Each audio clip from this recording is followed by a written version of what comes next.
te diste cuenta que ya estamos al aire. La luz está ahí, no funciona. No funciona, Amparita, pero hay muchas cosas que no funcionan. Después te cuento bien por qué. Primero, les voy a comentar. 10 horas 47 minutos. Hace ya bastante tiempo que vengo hablando de este tema de las denuncias del abogado Daniel Merlo. Denuncias que involucran a la gobernadora mandato cumplido Bertone, al gobernador mandato cumplido, mandato incumplido ahora veo cómo sería, pero se nombró gobernador, el vicegobernador, así que no sé si corresponde llamarlo vicegobernador, gobernador a cargo o gobernador porque juró como gobernador con el bastón, con todo los el protocolo, el amigo Arcando. 11 legisladores también denunciado el intendente Queno, denunciado el actual intendente Harrington, concejales de Río Grande, y lo que me contesta, no Harrington, porque Harrington está tan ocupado que tiene secretaria, que es imposible darme entrevista porque está destinado a otras actividades.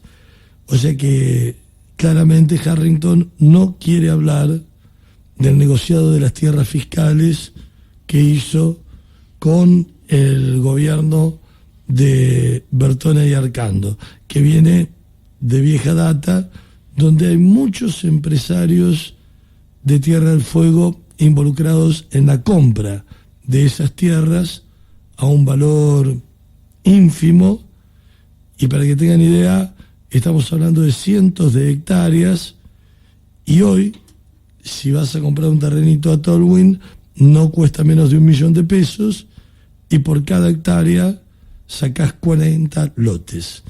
Así que agarra la calculadora, hace números y fíjate de qué cantidad de dinero estamos hablando. Cargando al espíritu con fuerte claridad de idea. Ahora sí lo saludo a un amigo Ricardo Forgione Tibaudín. A ver, habla ahí, ¿estamos bien? ¿Qué tal? Hola, buenos días. ¿Estamos bien? ¿Te escuchás bien? Sí, me escucho perfecto. Miércoles. ¿Hacía rato que no andabas por las radios o sí, qué sé yo, no sé, la última que aparecí por acá hace como 10 años, no me acuerdo. Bueno. A la parcialidad habla del aire, ¿no? Eso es a lo que me refiero. ¿Cuántos años llevas acá en la isla? Desde el 84, 36. 36 añitos. 37 el 2 de marzo, voy a cumplir. ¿Y alguna vez tuviste algún cargo electivo? Sí, del 89 al 91 fui legislador territorial. En el territorio. La última tanda de legisladores territoriales que duraban 2 años. Después empezaron a durar 4 años en la provincia. Claro, cuando esto se hizo provincia. O sea que te tocó parte de la gobernadora Menéndez. Claro. Claro, que fue cuando ella fue la última gobernadora y ya después asume José Arturo Estavillo. Sí, y al principio había estado Martín Torres y sí. O sea que estuviste parte del gobierno de Martín Torres. Sí, correcto. Desde aquellos momentos que despuntaste ese vicio de participar en política. Claro, sí. ¿Y después te mantuviste en la actividad privada? Sí, me fui de la política y sí, estuve dedicándome a lo mío durante 30 años y hace en el 2000, en realidad empecé a participar algo en política en el 2016. ¿Sabes por qué te pregunto esto, 2015, Ricardo? Está bien, nosotros nos conocemos de antes, ¿no? De la vida, de vecinos, de las actividades. Pero viste que es muy común en la gente hablar de que nadie que conoce las mieles de la política las abandona. Es como que decimos, bueno, cuando llegaste a un cargo público después no soltás y es como que te quedás enquistado, vas rotando sobre lo mismo, te reciclás. ¿Viste que pasa eso? Es sí. Una de las críticas. ¿Qué sentís cuando escuchas esto? En realidad lo que ocurre es que se perdió el concepto de que el político es un servidor público. En realidad, acá los políticos cuando llegan al gobierno, lo primero que hacen es subirse los sueldos y entonces cambian de clase social, aparte, ¿no? Entonces empiezan a vivir en un mundo en el que probablemente viven solamente ellos y obviamente algunas personas de muy buenos ingresos totalmente lícitos, pero digamos que una vez que llegaron, en general les cuesta bastante y pasan a vivir una vida de la que no la quieren abandonar nunca más. Entonces, bueno, se quedan enganchados, se inventan cargos, asesores y qué sé yo, y tenemos lo que tenemos ahora, qué sé yo, la legislatura, la presidencia con 72 asesores, los concejales tienen 16 asesores cada uno. Esto no existe en ningún lugar del mundo, literalmente.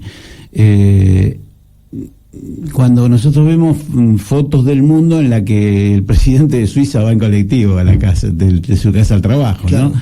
O sea, el mundo es totalmente diferente. Angela Merkel está ahora, creo que está en estos días yéndose después de 18 años, está dejando de ser la primer ministra de Alemania y vuelve a su casa y ni siquiera tiene personal de servicio en su casa, ¿no? Ella cocina, va a hacer las compras.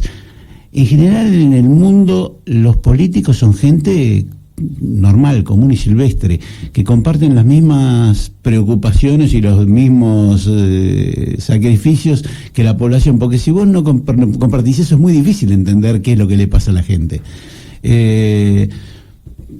En el caso mío, yo entré a la legislatura, hice lo que creía que tenía que hacer y cuando salí me volví a dedicar a trabajar porque tenía que vivir, no se me ocurrió lo de... De hecho me ofrecieron cargos. Claro.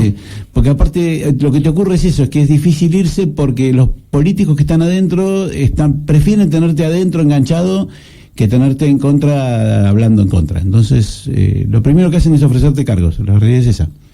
Pero las pasiones es algo a los que son esas cosas a las que no podemos renunciar.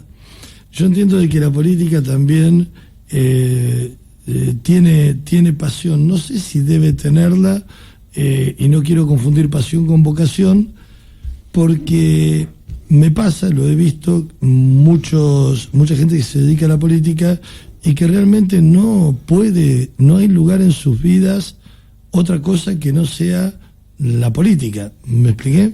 Sí, como que parece que no sirve para otra cosa. Como una pasión enfermiza también, porque se terminan perdiendo los afectos principales que podés tener en la vida y los terminás renunciando a cambio de conservar ese espacio de poder.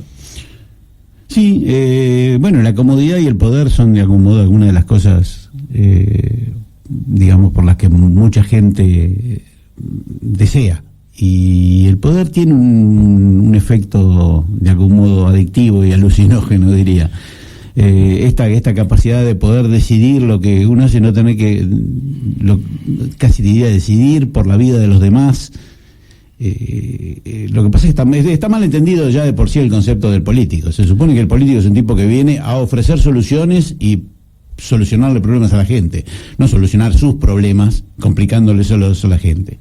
O sea, es que me tomé el atrevimiento de leer algo redactado por Arturo Illia y lo dije recién al final, quién era el que había escrito esa parte, esa autobiografía, ¿no?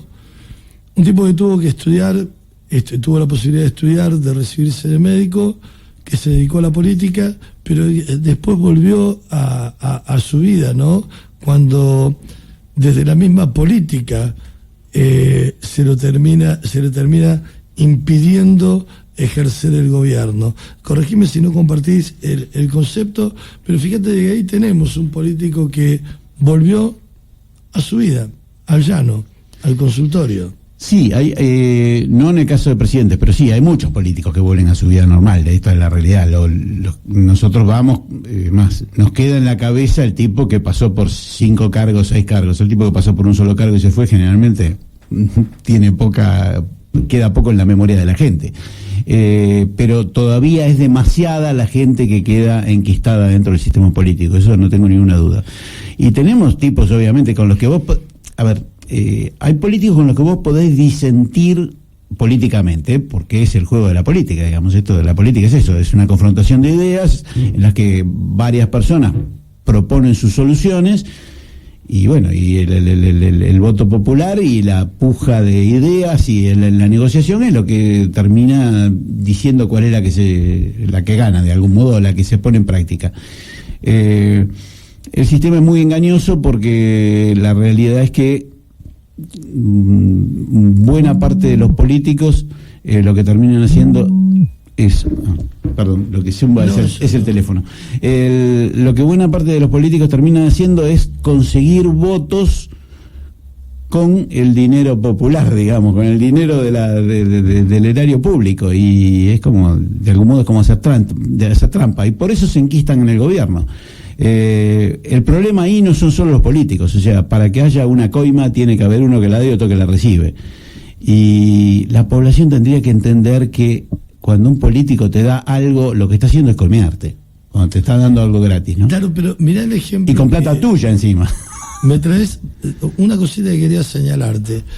Merkel, después de 18 años, 6 minutos de aplauso sostenido hubo en su último discurso. Pero no el pedirle que se quede eternamente. 6 minutos es una barbaridad de aplauso sostenido. Y cuando vos hablas, me viene a la memoria el modelo de Gildo Infran, donde el presidente de los argentinos lo ve como un político que nos invita a seguirlo. Por el otro lado, donde hay cientos de denuncias que se violan los derechos humanos, donde hay un pueblo sometido porque reconocen que los meten en galpones, les quitan el documento y el día de las elecciones los llevan en micros y le van dando el documento para que entren a votar, lógicamente con el voto. Aún reconociendo esta modalidad en el pueblo, que es algo que ya es moneda corriente, desde los derechos humanos nos dicen que es un ejemplo a seguir. ¿Qué sentís cuando ves eso? Porque vos decís, tiene que haber alguien que acepte.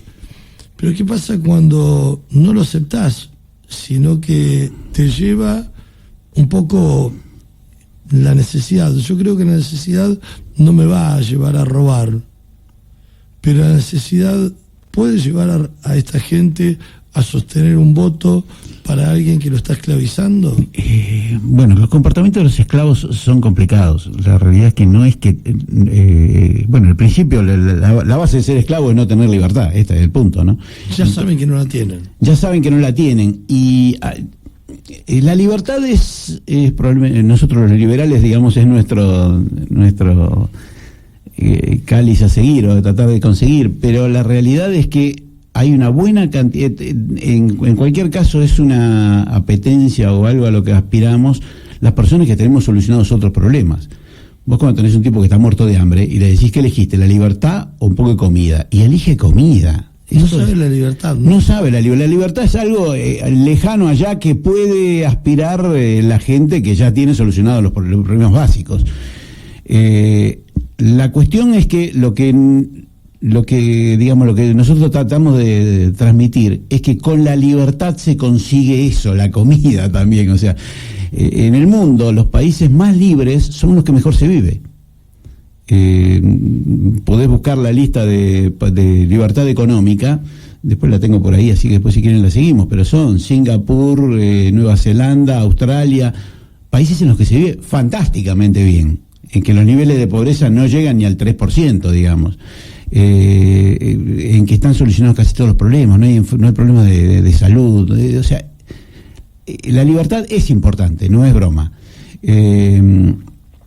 pero es difícil explicárselo al tipo que está en una situación desesperada. El tipo que está en una situación desesperada es: te doy el documento y con eso te voy a dar algo de comida, pero vos tenés que entrar ahí y tirar la papeleta esta.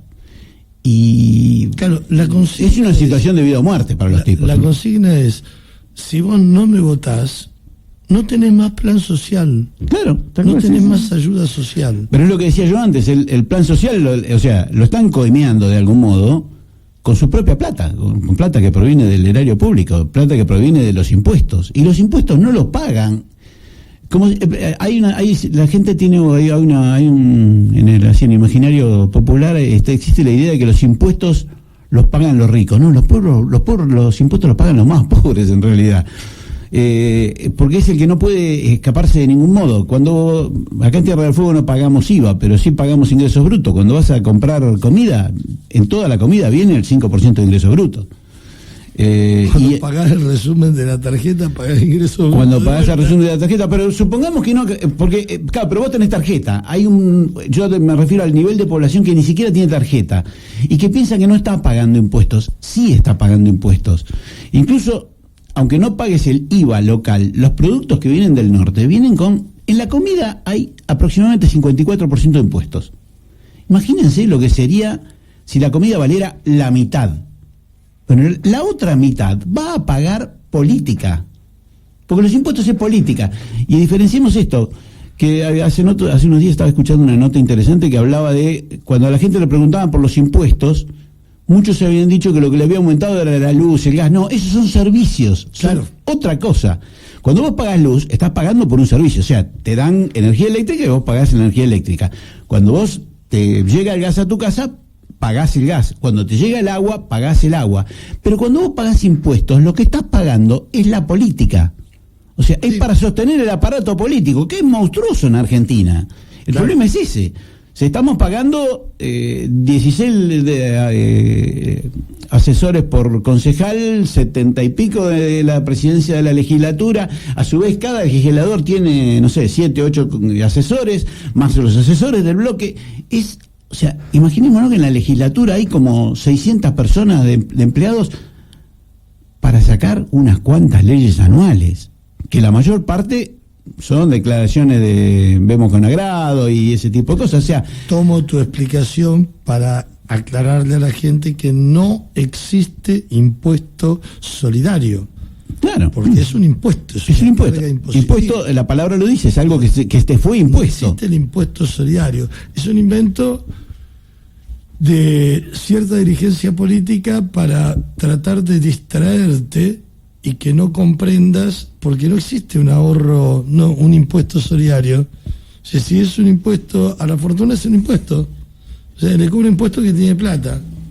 Si te cobro el impuesto a la ganancia, no es solidario, te la saco. Es a la ganancia, sí, aparte, a la producción. Aparte hay que entender cómo funcionan estas cosas, ¿no? Porque lo del impuesto solidario ahora, que el impuesto a las grandes riquezas, lo que conseguimos es que el año que viene no haya grandes riquezas en Argentina. No las van a declarar, las van a sacar. No, pero aparte se van. Se van del país. Hace unos días creo que se fue Poxipol, que era una empresa famosa. A Uruguay. Sí. Y antes, bueno, ya se había ido. Se fue la empresa más grande de la Argentina, que es Mercado Libre. Claro. El dueño se fue al Uruguay. La empresa sigue funcionando acá como en el resto de Latinoamérica, pero la realidad es que se fue el tipo se fue a Uruguay. Su riqueza personal la declara en Uruguay y paga los impuestos en Uruguay. Lo que vos tenés que entender es que cuando a alguien lo esquilmás hasta este punto, la gente se va. Los más ricos se pueden ir. Vos y yo no nos podemos ir. Nosotros trabajamos acá.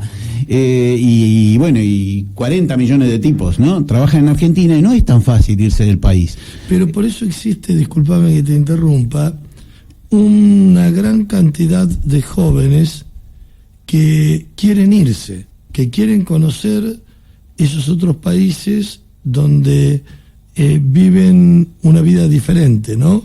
Abocados a lo que hayan elegido vivir. Sí. Porque para colmo nosotros decimos, se van los que estudiaron en la universidad pública.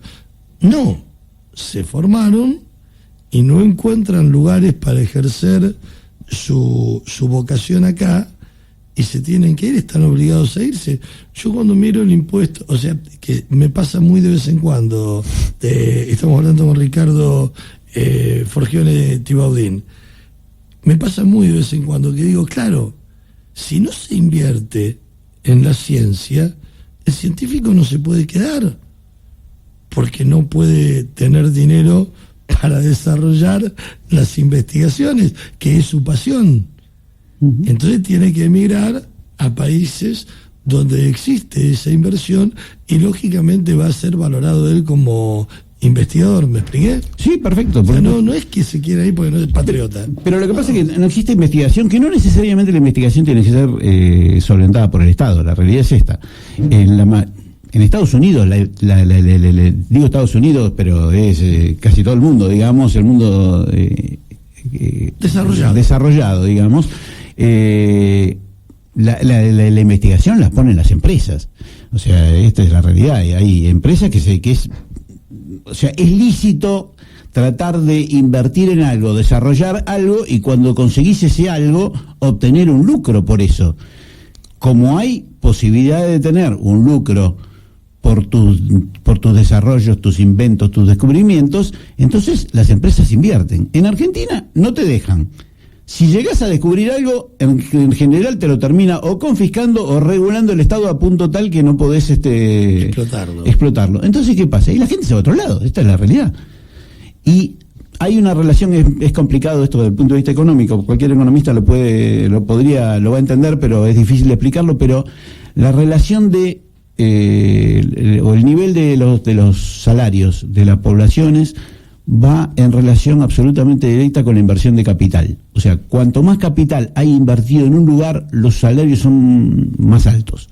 Y la equiparación es exacta. O sea, en los países se puede saber cuánto hay de inversión estadísticamente, de inversión de capital en cada país. La inversión en capital de Argentina es catastrófica. Es más, hubo años de desinversión. O sea, en los que se sacó más plata del sistema de la que se puso. Entonces, obviamente, bueno, de hecho, lo que comentábamos recién, cuando se va Poxipol y cuando se va Mercado Libre y se van LAN y se van empresas, eso es dinero, o sea, es desinversión de capital. El capital se fue. Los aviones que tenía LAN, sean alquilados, lo que sean, era capital invertido para desarrollo en Argentina. Se va LAN, se va el capital ese. A medida que se va el capital, los sueldos bajan. Por eso tenemos hoy que el sueldo promedio de Argentina son, no sé, son $200, una cosa así, 180 y pico dólares. Y a eso le tenés que sumar esas empresas que brindan servicios, que es cuando cierran sus balances y liquidan ganancias. ¿Para qué? Para llevárselas. Por supuesto. No es para reinvertirlas. O sea, si no se... también tiene que haber un acompañamiento desde lo legislativo. Pero vamos a entrar un poco en el tema de tu visita. Yo hace muchísimos años uso la modalidad de que el 431811 es una línea abierta donde la gente pueda llamar y pueda exponer. Nunca me llamó ningún político para decir, no, Luis, estás equivocado, ese concepto es un error, y dar su opinión. Ni siquiera te hablo de un derecho a réplica. Y me pasa, con enojo, que cuando llegan las elecciones aparecen personas que buscan cargos en el Consejo, en la legislatura, y hay quienes me malinterpretan cuando digo, si ni siquiera se tomaron el trabajo de leer la Carta Orgánica, ¿qué podemos esperar en su desempeño como concejales o como legisladores? Si desconoces la Carta Magna, ¿de qué me estás hablando? Sí. Me pasa también de que la gente llama y que está harta de la política, pero también dice de que no hay espacios para participar en política. Yo soy peronista, a muerte, de raza, pero dentro del peronismo yo no puedo ocupar ningún cargo, porque no tengo familiares que hayan estado en la militancia o estando dentro de esa gran corporación. Le pasa lo mismo al radical. Hablo con jóvenes radicales que me dicen, y yo me fui. ¿Pero dónde estás? Y en una nueva fuerza. Mi abuela decía, divide y reinarás, que no es una frase de mi abuela, es una frase tomada. ¿Por qué la gente no quiere participar? Hablo con un montón de gente y me dice, ¿para qué renegás si esto no cambia? Es claro, sí, es una frase común. O sea, vos salís y decís, no, bueno, pero vamos a formar una nueva fuerza política. ¿Para qué? Si esto no cambia. Bueno, uno espera que cambie. Uno espera que cambie, porque si no, no aparecería gente política. Pero no es parte de ese que describíamos como esclavo. Sí. Y no conoce que él, con su voto, con su voz, puede cambiar. Sí, hay dos participaciones en política. Una es como votante, digamos, en la que de hecho todos lo hacemos, cada 2-4 años, depende de lo que se esté votando. Y la otra que es la de participar en un partido político. Yo reconozco que participar en partidos políticos no es sencillo. La realidad es esta. Y cuanto más posibilidades tiene el partido político de obtener cargos, más difícil se hace, porque hay un grupo que se va cerrando tratando de mantener ese privilegio de pertenecer a una casta, a la casta que la política ha armado, ¿no? Que ha inventado. En los partidos más chicos, en general, la apetencia de los que participamos es tratar de imponer nuestras ideas porque pensamos que son mejores. Esta es la realidad. Yo soy liberal, ¿no? Cuando fui legislador y entré por la UCD, fue el último partido liberal que hubo en Argentina. Y durante muchos años no estuve en ningún partido, porque habían desaparecido los partidos de esa tendencia. En algún momento pensé que el PRO podía hacerlo. Estuve unos 2 años ahí y me fui porque no era liberal, no tenía nada de liberal, la verdad es esta. Y ahí se empezó a formar el Partido Libertario en Tierra del Fuego. En noviembre del 18 me acuerdo que lo llamé a Santiago Pauli, que era el que estaba organizando el partido, y acá en Ushuaia era Romina Herrera, y lo llamé y entré en el partido, empezamos a armarlo, estábamos armando el partido en ese momento, que lo terminamos de armar hace 2 meses más o menos, que fuimos reconocidos por la justicia y todo. Y simultáneamente había otro partido liberal formándose que era Unidos, acá en Tierra del Fuego. Y como en todos los partidos chicos empiezan a atomizar, ¿no? Un poco lo que decías vos recién, y había varios partidos liberales en el país dando vuelta, pero que estaban cada uno formando por su lado, y hace 1 mes y medio más o menos nos dimos cuenta, hace tiempo que nos dimos cuenta, pero hace 1 mes y medio terminamos de conformar Republicanos Unidos, que se está armando en todo el país, y que son los partidos formados o en formación liberales de cada distrito se juntan. Acá nos juntamos el Partido Libertario y Unidos, ahora somos Republicanos Unidos, y en el resto del país ya hay varios distritos en los que ya está funcionando. En Capital está funcionando con Recrear, Mejorar, Unidos y el Partido Libertario, son los que se juntaron en Republicanos Unidos, y hay varias provincias que ya están en eso. Se decidió hace menos de 1 mes que se iban a terminar de conformar en todo el país. La idea era esa, por ahora somos todos un montón de gente suelta, en la que si uno busca, si la gente tiene ganas de interiorizarse, busca Republicanos Unidos, va a ir viendo quiénes forman parte de esto. Nuestro partido es un partido que no apunta a personalismos, esta es la realidad. No somos como los peronistas, ni como muchos partidos en Argentina. Los partidos en general son caudillistas en Argentina. La posición del liberalismo precisamente es que lo que nos impulsa son las ideas, las personas son personas que las llevan a cabo circunstancialmente. Así como yo hace 30 años fui legislador, me fui y se tendría que haber encargado otro. No se encargó otro en ese momento en Tierra del Fuego, pero ahora por lo menos por el momento tenemos un grupo bastante grande en el que vemos que si alguno se encarga, yo soy creo que el mayor porque tengo 63 años. Ahora estamos con esto, ¿no? ¿Es peronismo o radicalismo? Está todo muy polarizado. Pero hay peronistas que no están de acuerdo con el peronismo o con el frente que integra el peronismo. ¿Hasta dónde mucha gente puede estar en un peronismo, en un radicalismo o en una otra fuerza política que no se me ocurre en este momento, entendiendo de que es oposición y no se da cuenta de que sus ideas son más liberales que dentro de esas estructuras, no digo donde están militando, porque también la militancia, corregime, pero lo lleva también a la sumisión, digamos. Claro, no quería utilizar la palabra sumisión, pero a creer un relato que no es tal, porque yo fui criticado muchas veces cuando les digo a muchos peronistas que llaman a la radio y se identifican como tal, si leyeron a Perón.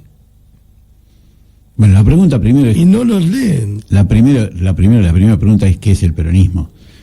Porque inventan, cada uno que llega al peronismo arma su propio relato para tratar de convencerlos de que es así. Bueno, esto fue lo de Evita era montonera. Ahora el otro día, hace poquito, salió un meme en el que la ponen a Evita a favor del aborto. Y Evita habló en contra del aborto, o sea, fue público eso. Pero, o sea, es el relato puro. Y aparte que entras al peronismo y tenés desde extrema izquierda hasta extrema derecha. Los pasando por privilegiados serán los niños. Sí, pero aparte, pasando, pero aparte ideológicamente es difícil entenderlo. Claro, el peronismo le sirve a cualquiera. Vos podés ser fascista o trotskista y entrás ahí y encontrás siempre otro que más o menos hace juego con vos. Pero eso es desdibujar totalmente el concepto de un partido político. Los partidos políticos se aglutinan alrededor de ideas y de principios básicos que se supone que son los que defienden. O defendés esos principios básicos o te armás otro partido con otros principios básicos. No podés, como decía Groucho Marx, si no te gustan estos principios, tengo otros. Claro. La realidad ojo, lo de Groucho Marx era un chiste. Esto es lo increíble. Esto es lo increíble. El marxismo, pero de Groucho. Vos no podés acomodar las ideas. Entonces, bueno, se supone que incluso eso le ha terminado pasando al radicalismo. El radicalismo en la época de Alem era un partido de lo que hoy llamaríamos liberal. Se fueron dando vuelta y ellos mismos fueron armando una especie de imaginario popular de que el radicalismo era otra cosa. Y terminaron en lo que son ahora, una especie de peronismo republicano, digamos, pero no está claro, es difícil, es más, alguien puede pasar del radicalismo al peronismo y no tener una contradicción demasiado grande, esa es la realidad. Hablaba porque precisamente cuando surge Forja, obligado me puse a leer historia que no conocía, y digo, no es algo nuevo, o sea, Melella no inventó nada raro, o sea, tomó algo que ya existía y lo ayornó a un presente, lógicamente buscando su conveniencia política, ¿no? Claro, lo que pasa... No hay nada nuevo en política. No, es que no hay nada nuevo porque los partidos políticos se mueven alrededor de las encuestas. Yo entiendo que eso funciona, pero no fue... La política, digamos, todo el sistema político no fue diseñado así.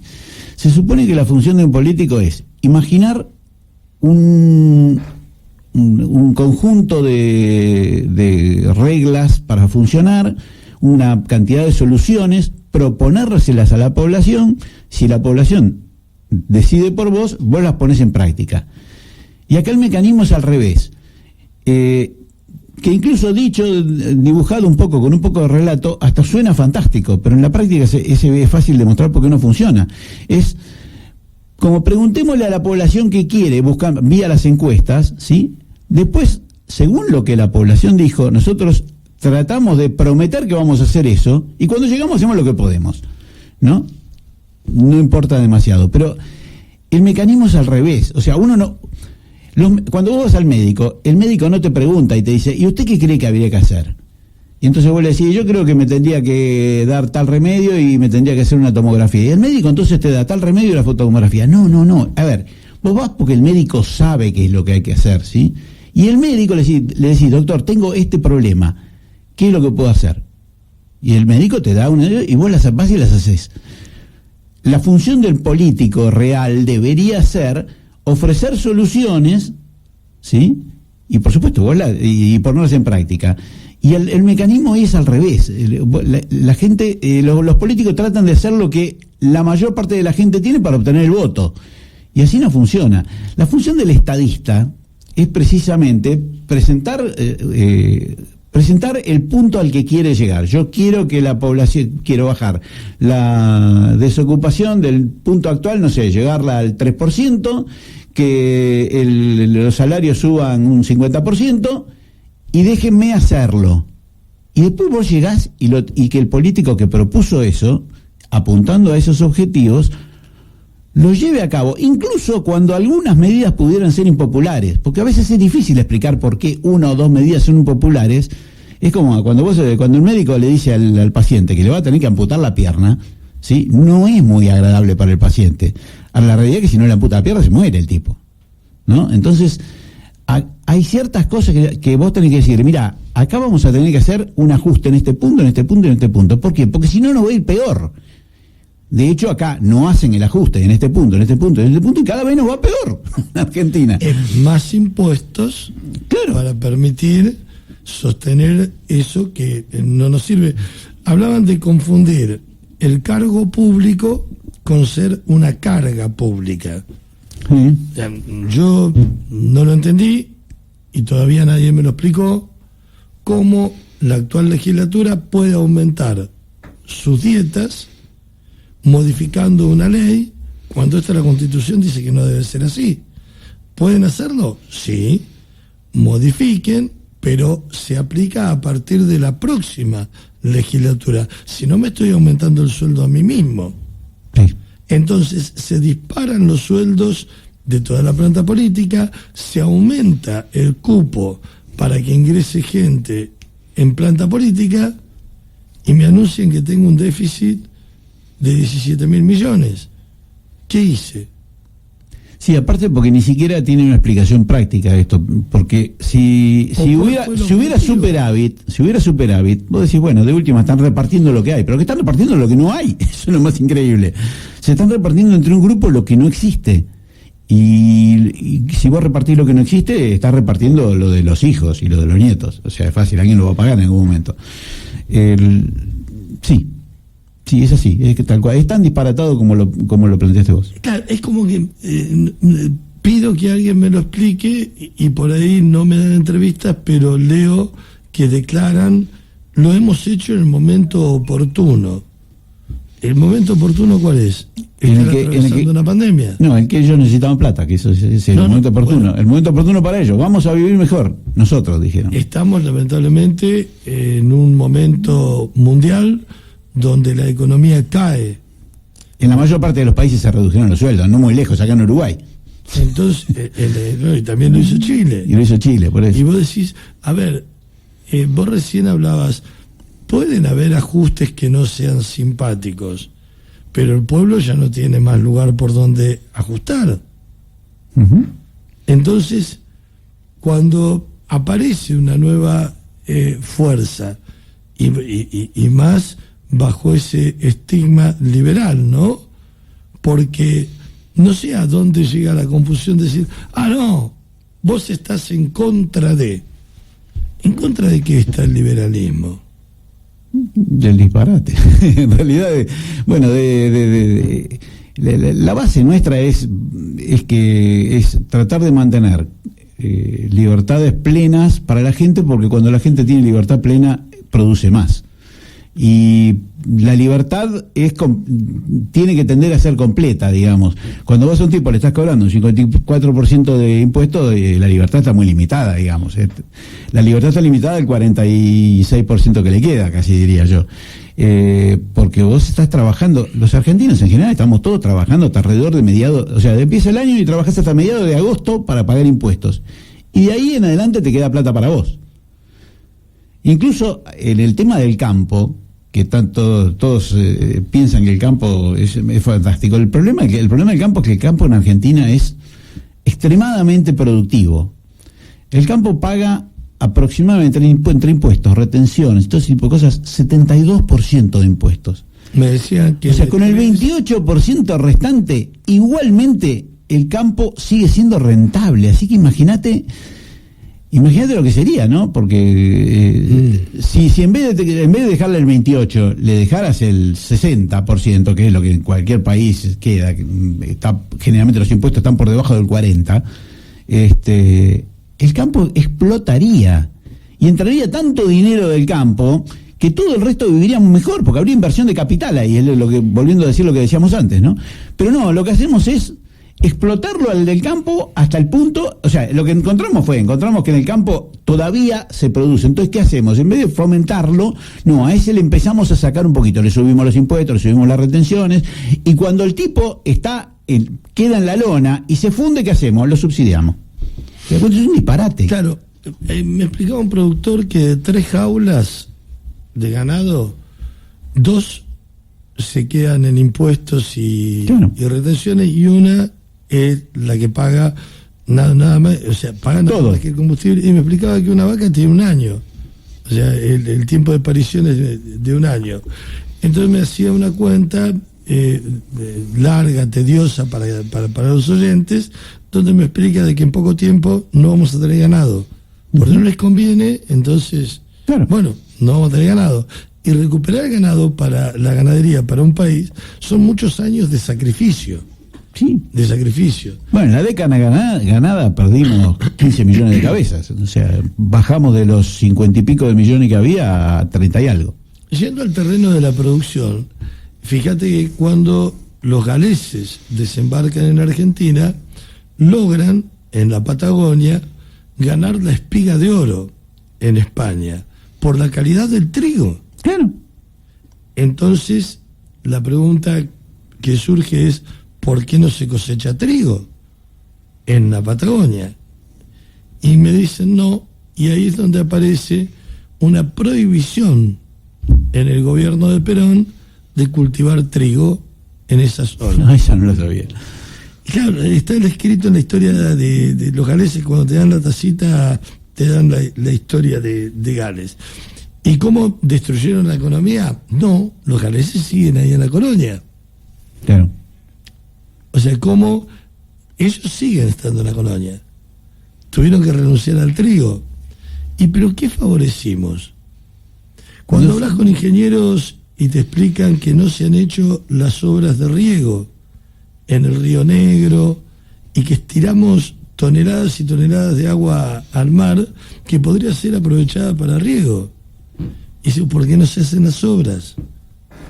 O sea, de que un poco tomo, si no se fomentan esas obras, si no se invierte, que pueden ser capitales privados o pueden ser capitales estatales. Sí, sí. Por en definitiva el Estado es el responsable de que esas obras no estén. Realmente ese lugar sería un vergel.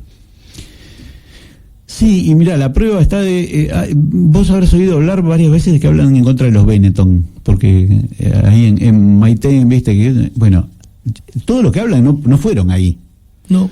Bueno, la realidad es que yo sí pasé de turismo de ahí, y vos venís por sí, todos han recorrido la Patagonia, ya aunque sea yendo en auto, buena parte de ellos. Vos viste que la Patagonia es una cosa así, con muy poca vegetación, casi un desierto. Sí, el desierto. Bueno, llegas a la zona de los Benetton y es todo verde.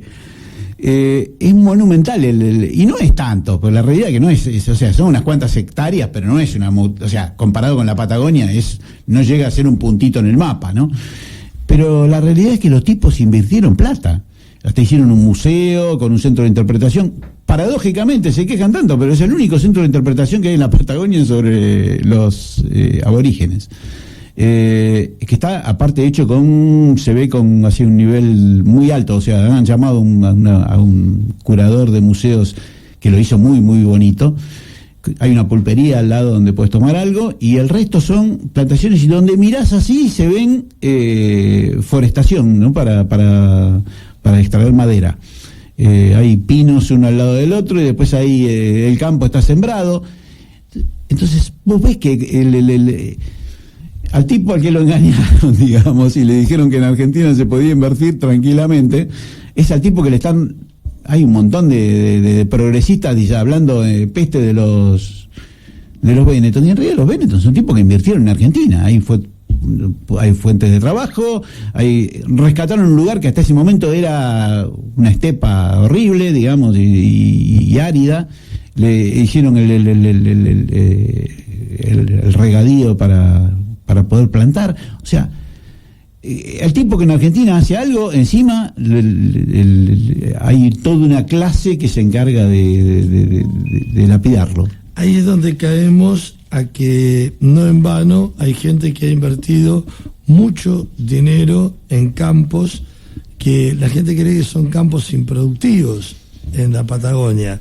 Claro, hoy pero son potencialmente productivos si se ejecutan esas obras hídricas, claro, que las estudian en la Facultad de Ingeniería y después pasan toda su carrera viendo que en esas obras no se van a ejecutar, creen que nunca, pero en algún momento las vamos a tener. Contame cómo sigue la idea. ¿Formaron el partido? ¿Cómo están trabajando? ¿Cuáles son las intenciones? ¿A dónde se apunta?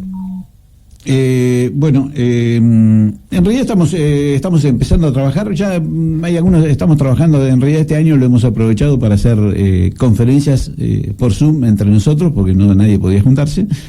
Eso nos facilitó incluso bastante la posibilidad de tener reuniones con gente de Río Grande y escuchar a conferencistas del resto del país, qué sé yo. Hemos tenido charlas de López Murphy, Kachanowski, Echevarne, que han dado charlas. A Echevarne había venido a Ushuaia en noviembre del año anterior, del 19, y eso cuesta bastante, hay dinero, digamos, porque hay que pagar hoteles, pasajes, ese tipo de cosas.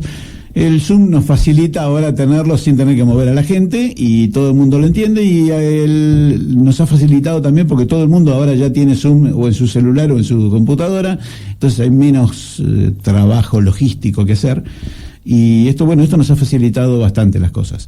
En realidad estamos afiliando gente, juntando, armando los equipos, gente escribiendo proyectos, algunos proyectos probablemente vuelvan a ser algunos que presenté yo hace 30 años. Yo en su momento presenté un proyecto de ley de educación por un sistema de vouchers, que es algo que los liberales aspiramos en todo el mundo, y en Argentina el único que lo presenté fui yo, esa es la realidad. Hace 30 años incluso lo mandé y me publicaron un cuarto de página en el diario La Nación, que fue lo que ocasionó, incluso en ese momento, a raíz de la nota del diario, me llamaron de Radio América y salí media hora hablando del proyecto en Radio América. Después me llevaron a La Nación a hablar sobre el proyecto.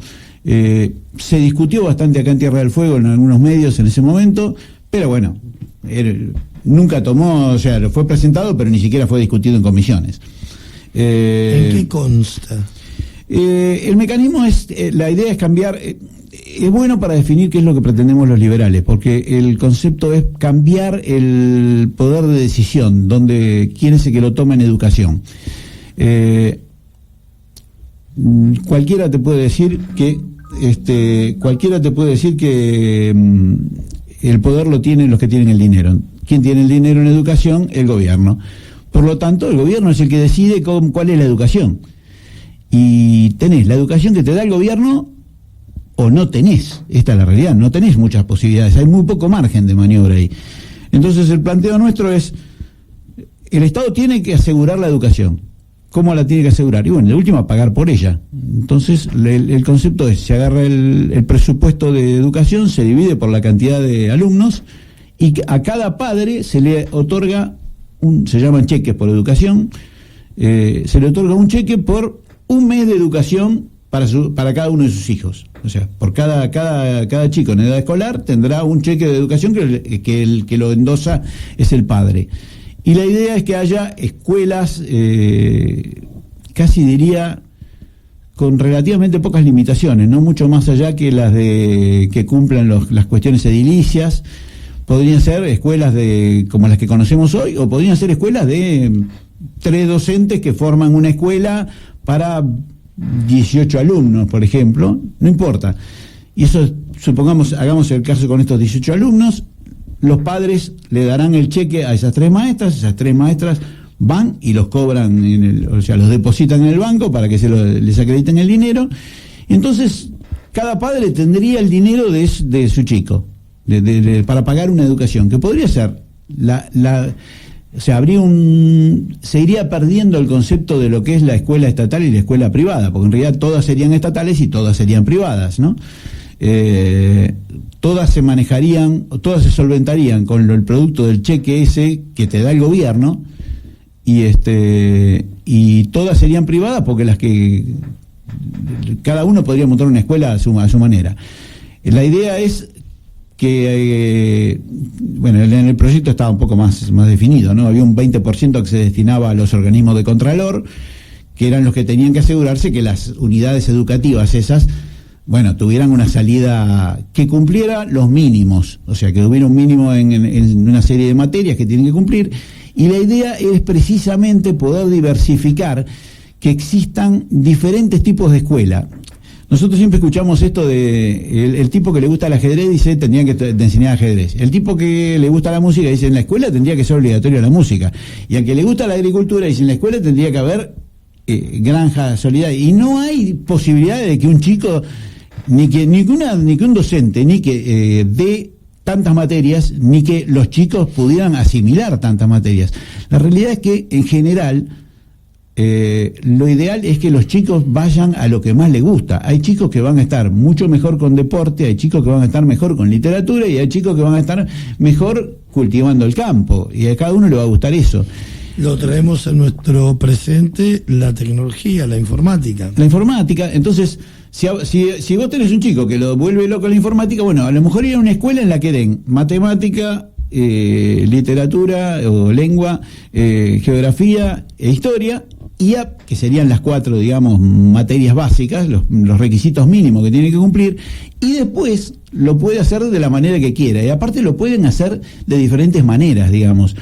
Pueden tener, a lo mejor una escuela tiene un esquema de 25 alumnos por aula, y hay otra escuela que tiene un sistema de aulas con cantidades variables y profesores que entran y salen. No importa, cada una podría hacer lo que mejor le gusta, porque aparte siempre regulada por el Estado. El Estado estaría ojo, la regulación tendría que ser muchísimo menos de la que es hoy, ¿no? O sea, lo que entendemos nosotros que podría exigir el Estado, porque en definitiva es el que está pagando por eso, y el padre está velando y el padre está velando porque sí, claro, el padre es el que decide de algún modo cuál de todas las educaciones posibles le parece más adecuada para su hijo.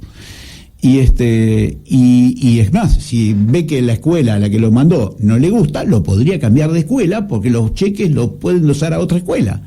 O sea, va a haber algún momento en el que va a haber padres que van a empezar a hablar bien de una escuela, y padres que se van a dar cuenta que la que están yendo ellos no les convence tanto, y tienen dos opciones: o la escuela que no convence tanto, los docentes esos reformulan la educación para convencer a más gente, porque si no los chicos se van a ir a la escuela en la que está mejor reputada. Habría una competencia de escuelas para quedarnos con la mejor, como hay una competencia de restaurante, como hay una competencia de negocio de ropa. El planteo que haces me resulta más interesante, quizás por el lugar menos pensado, ¿no? Que es porque me vas a hacer pensar a mí, porque voy a tener que pensar. Bueno, porque los padres van a tener que pensar, y quizás la herramienta o el arma más interesante que le estamos dando a los chicos es aprender a pensar, a razonar y a entender lo que se puede querer, elegir qué quiero. Sí. Bueno, en realidad hay veces que hay algunos que les gusta que las cosas vengan ya hechas, pero hay algunos que no nos gusta que las cosas vengan hechas, no nos gusta que nos impongan cosas. En esa libertad vos me permitís elegir ese lugar donde la currícula ya está clara, y es seguir como si quisieras en una escuela tradicional. Seguro, existe la posibilidad, no hay ningún problema.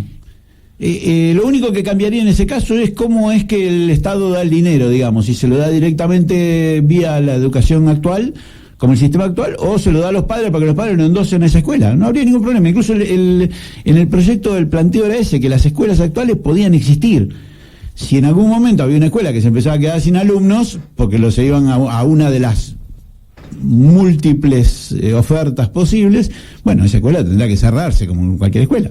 Lejos de toda la comparación y todo lo que vos estás tratando de resumir en 2 minutos, las escuelas experimentales acá surgieron con una modalidad diferente dentro de lo que es la misma educación pública, y esto no afectó tampoco el desarrollo de las otras escuelas públicas de gestión privada. Seguro. O sea, es como que el sistema les permite convivir. Lo que pasa es que el actual sistema aunque haya escuelas públicas y escuelas de gestión privada, las escuelas son de gestión privada y las regulaciones son...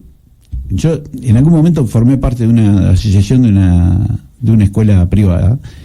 Las regulaciones que impone el Estado son increíbles. Hasta ridiculeces como que tiene que haber un recreo de 15 minutos y los otros tienen que ser de 10.